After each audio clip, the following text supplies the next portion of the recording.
మన పొన్నూరు నియోజకవర్గ ప్రజలకి ఏదైతే తెలుగుదేశం పార్టీ, జనసేన, బీజేపీ కూటమి అభ్యర్థిగా అలాగే 3 పార్టీలు కలిసి ఎన్నికలకు వెళ్తా ఉన్న సందర్భంలో మేము నియోజకవర్గ ప్రజల ముందు ఒక మాట చెప్పడం జరిగింది. ఏదైతే వైకాపా అభ్యర్థి అంబటి మురళీకృష్ణ పలు సందర్భాల్లో మాట్లాడిన మాటలు ఏవైతే ఉన్నాయో వాటన్నిటినీ కూడా సమాధానం చెప్తా ఉన్నాయి. ఒకటి, ఆయన నిజ స్వరూపాన్ని నియోజకవర్గ ప్రజల ముందు ఉంచుతాం అనేది స్పష్టం చేయడం జరిగింది.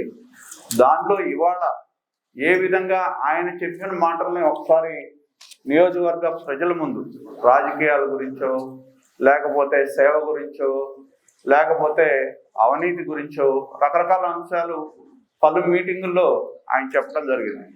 ఆ వీడియోని ఒకసారి వేసి చూపెట్టిన తర్వాత మొట్టమొదటిసారిగా ఆయన యొక్క స్వరూపం ఏంటి, ఆయన యొక్క కనపడే మనిషి కంటే లోనన్న మనిషి ఆయన ఏ విధంగా గతంలో పలు అక్రమాలు కావచ్చు, దౌర్జన్యాలు కావచ్చు, దోపిడీలు కావచ్చు ఏం చేశారు అనేది ఆయన మాట్లాడితే నేను రాజకీయాల్లో కొత్త సేవ కోసం వచ్చా రకరకాల సందర్భాల్లో మాట్లాడి ఉన్నాయి.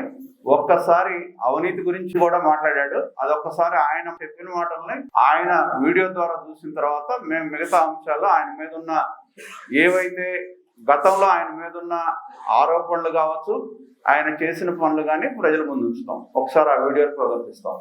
రాజకీయాలను ఎక్కడో ఓ చోట సేవా తత్పరతతోటి తిరిగి రాయాల్సిన అవసరం ఉంది. అవినీతికి దూరంగా ఉంచాల్సిన అవసరం ఉంది. స్వార్థానికి దూరంగా అవసరంగా ఉండాలి. వ్యక్తిగత లబ్ధికి దూరంగా ఉంచాల్సిన అవసరం ఉందని నేను భావిస్తూ ఉన్నాను.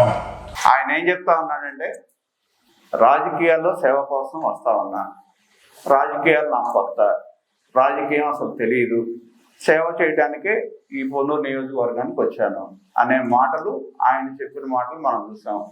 అవినీతి ఉండకూడదని చూసాం, స్వార్థం లేకుండా ఉండాలని చెప్పడం జరిగింది.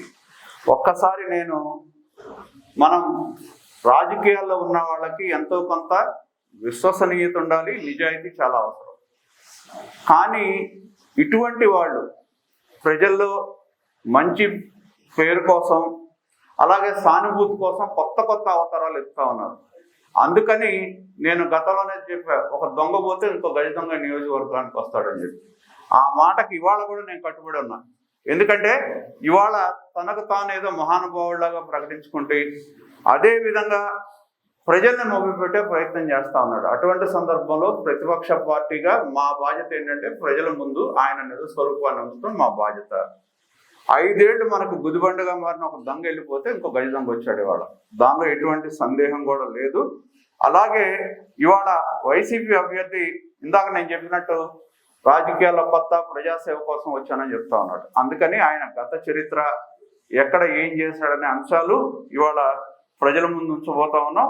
అతని ముసుగుని మేము తొలగించబోతా ఉన్నాం. ఆయన 2019 అంబటి రాంబాబు గారు సత్తెనపల్లి నియోజకవర్గంలో శాసనసభ్యుడిగా పోటీ చేసినప్పుడు ఆ ప్రాంతంలో వైసీపీకి సంబంధించిన కార్యక్రమాల్లో పాల్గొనడం జరిగింది.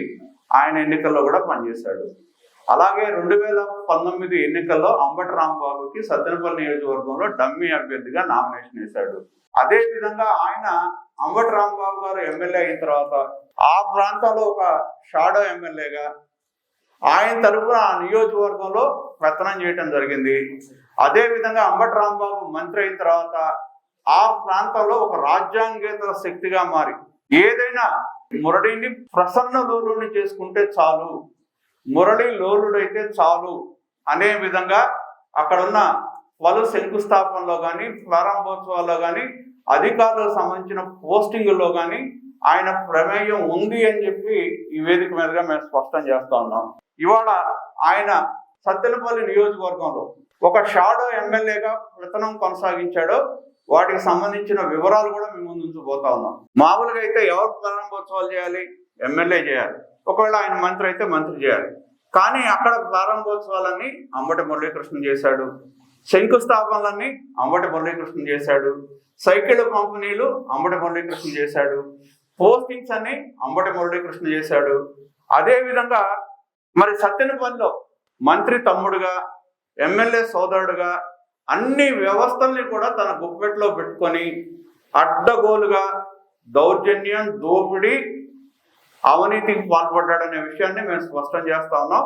నేను చెప్పా ఇవన్నీ అయిన తర్వాత మేము సీరియల్గా వీటన్నిటిని కూడా ప్రజల ముందు ఉంచుతానని చెప్పాం. ఇవాళ తొలి రోజు కొన్ని అంశాలు మేము ఉంచుతా ఉన్నాం.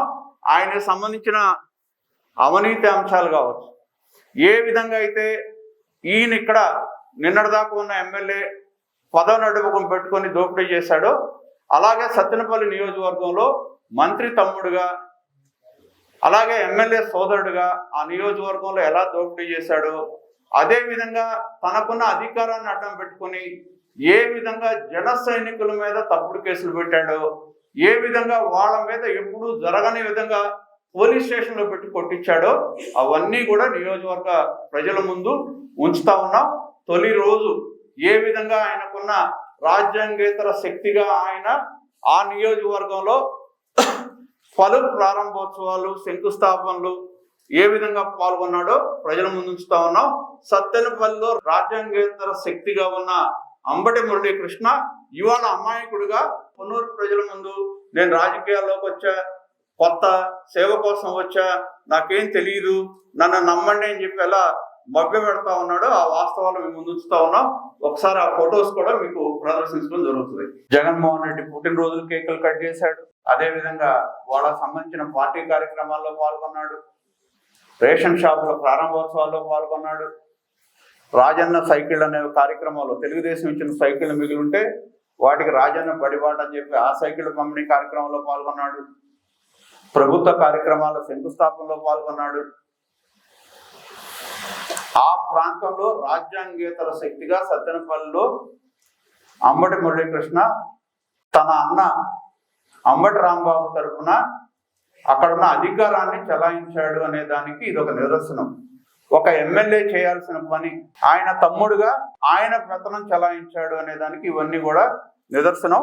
అందుకని ఆయన గత చరిత్రని నేను నిన్న కూడా చెప్పా. ఏ విధంగా డోక్రా గ్రూప్స్లో మీకు లిస్ట్ కూడా ఇచ్చా దశాలకి. డోక్రా గ్రూప్ రుణాలు ఎవరికి ఇస్తారు? వాళ్ళ దగ్గర పొదుపు చేసుకున్నాడు రుణాలు ఇస్తారు. కానీ బాపట్ల ఏరియాలో ఉన్న డోక్రా సంస్థల ద్వారా దాదాపు 2,50,00,000 రూపాయలు డోక్రా మహిళలకు ఇవ్వాల్సిన డబ్బులు ఆయన లోన్ రూపేణా తీసుకొని ఆయన పేద మహిళల సొమ్ముని అడ్డగోలుగా దోచాడని చెప్పి నిన్నే మీకు లిస్ట్ కూడా ఇవ్వడం జరిగింది. కాబట్టి అంబటి మురళీకృష్ణ రాజకీయాలకి కొత్త కాదు, దోపిడీకి కొత్త కాదు, అవినీతికి కొత్త కాదు, పెత్తనం చేయడానికి కొత్త కాదు.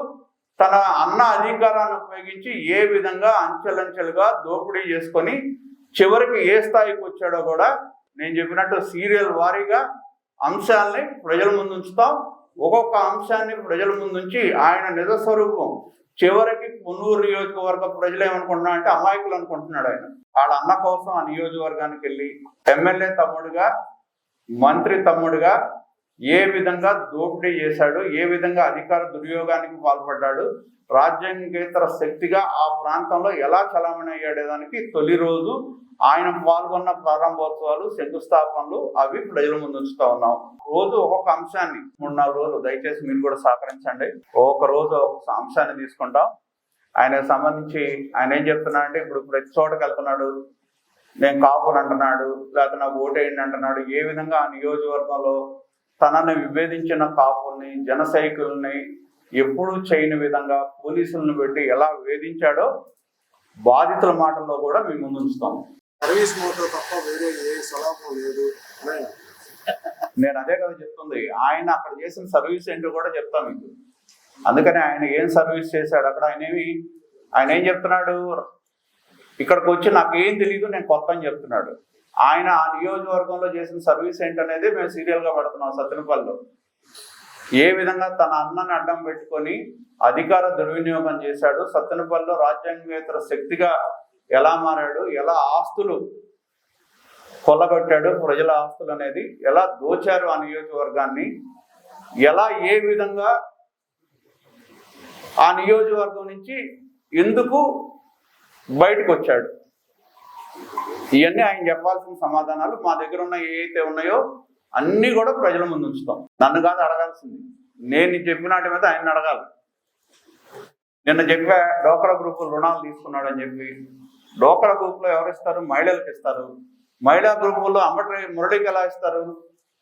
అందులో 1,00,000, 2 లక్షల, 70 లక్షలు, 36 లక్షలు, 10 లక్షలు, 5 లక్షలు, 2,50,00,000 రూపాయలు ఆ డోక్రా సంఘాల నుంచి, థ్రిఫ్ట్ సొసైటీస్ నుంచి ఆయన డబ్బులు తీసుకున్నాడు. సొసైటీ రూల్స్ ఒప్పుకుంటాయా? ఒక వ్యక్తికి అన్ని లక్షల రూపాయల రుణం ఇవ్వడానికి ఒప్పుకుంటాయా? పేద మహిళలు దాచుకున్న డబ్బుని ఆ వ్యవస్థలు ఆయన చేతిలో ఉన్నాయి కాబట్టి అడ్డగోలుగా డబ్బులు దోచాడు. అడగండి, ఆయన ఏం చెప్తాడు? నియోజకవర్గ ప్రజలకైతే సమాధానం చెప్పాలి కదా. మీరు చెప్పినట్టు సేవ కోసం మేమేమంటున్నాం? 2,50,00,000 రూపాయల పేద మహిళల డబ్బులు ఆయన దోచేసి ఇవాళ సేవ అంటున్నాడు. మేమేం చెప్తున్నాం? ఆయన రాజకీయాలకు నేను కొత్త అంటున్నాడు. మేమేం చెప్తున్నాం? ఆయన రాజకీయాలకు కొత్త కాదు. సత్తెనపల్లి 2019లోనే వాళ్ళ అన్నకి దమ్మి అభ్యర్థిగా నామినేషన్ వేశాడు. రాజకీయాల్లో అక్కడ తిరిగాడు, వాళ్ళ అన్న కోసం తిరిగాడు, వాళ్ళ అన్న కోసం పనిచేశాడు, వైఎస్ఆర్ పార్టీలో తిరిగాడు, ప్రారంభోత్సవాల్లో పాల్గొన్నాడు, శంకుస్థాపనలో పాల్గొన్నాడు, ఆ ప్రాంతంలో రాజ్యాంగేతర శక్తిగా మారాడు. ఏ విధంగా తన అన్న అధికారాన్ని అడ్డం పెట్టుకుని అక్కడ టెండర్లలోనో లేకపోతే దోపిడీల్లోనో ఎలా పాల్గొన్నాడు అనేది స్పష్టంగా మేము ప్రజల ముందు ఉంచబోతా ఉన్నాం. సమాధానం వాడి చెప్పాలి. ఇది మేమేమి తయారు చేసింది కాదు. ఈ స్క్రిప్ట్ అంతా ఓపెన్ డొమైన్ లో ఉంది కాబట్టి అమ్మటి మురళీకృష్ణ అమాయకుడు కాదు. ఒక దొంగ పోతే ఇంకొక గజ దొంగ వస్తాడని చెప్పి ఆయన ఒక గజ దొంగ అని చెప్పి నేను పునర్ నియోజకవర్గ ప్రజల ముందు ఆయన నిజ స్వరూపాన్ని బట్టబయలు చేయదలుచుకున్నాం.